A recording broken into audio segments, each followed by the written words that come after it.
മുല്ലപ്പള്ളിക്കെതിരെ K മുരളീധരനും രംഗത്ത് വന്നിട്ടുണ്ട്. സ്ഥാനാർത്ഥിത്വം തരും, കൂടെ റിബലിനെയും തരും എന്ന നിലപാട് ശരിയല്ല എന്ന് മുരളീധരൻ ഓർമ്മിപ്പിച്ചിരിക്കുന്നു. മുല്ലപ്പള്ളിയുടെ സ്വന്തം വാർഡിൽ റിബൽ സ്ഥാനാർത്ഥിയെ നിർത്തിയത് തെറ്റാണ് എന്ന് പറഞ്ഞുകൊണ്ടാണ് ഈ അഭിപ്രായം അദ്ദേഹം മുന്നോട്ട് വെച്ചത്.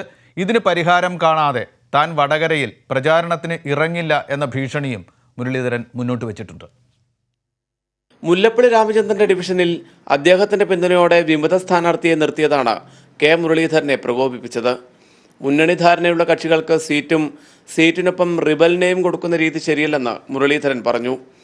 വിമത സ്ഥാനാർത്ഥിക്ക് പാർട്ടി ചിഹ്നം നൽകിയ നടപടിക്കെതിരെയും മുരളീധരൻ ആഞ്ഞടിച്ചു. ഞാനും രണ്ട് വർഷം KPC പ്രസിഡന്റ് ആയിരുന്നതാണ് ഞാനും. അപ്പോൾ അതുകൊണ്ട് പ്രോട്ടോക്കോളും കാര്യങ്ങളൊക്കെ എനിക്ക് നന്നായിട്ട് അറിയാം. മൊത്തത്തിൽ ഇപ്പോൾ UDFനെ കുറിച്ച് മുമ്പ് രാഷ്ട്രീയം പറഞ്ഞിരുന്നു. ഇപ്പോൾ വിട്ടുപോയ ചില ഘടകകക്ഷികൾ പറഞ്ഞത് സീറ്റും തരും റിബലിനെയും തരുന്നതാണ്. അപ്പോൾ ആ രീതി ശരിയല്ലല്ലോ. ഏതായാലും ഇത് രണ്ടിലൊന്നും അറിയട്ടെ, അതിനുശേഷം പ്രചരണത്തിന് പോവാം. അതേസമയം കല്ലാമലയിൽ മത്സരിക്കുന്നത് കോൺഗ്രസ് സ്ഥാനാർത്ഥിയാണെന്നും വിമതനല്ലെന്നുമായിരുന്നു മുല്ലപ്പള്ളി രാമചന്ദ്രന്റെ പ്രതികരണം. എവിടെയെങ്കിലും പാർട്ടിയിൽ റബൽ സ്ഥാനാർത്ഥികളുണ്ടെങ്കിൽ ആ റബൽ സ്ഥാനാർത്ഥികളെ സംബന്ധിച്ച് കൃത്യമായിട്ട് ഞാൻ നിർദ്ദേശം കൊടുത്തിട്ടുണ്ട്. ആ റബൽ സ്ഥാനാർത്ഥികൾക്ക് മാറാൻ ഇപ്പോഴും അവസരം കൊടുത്തിട്ടുണ്ട്.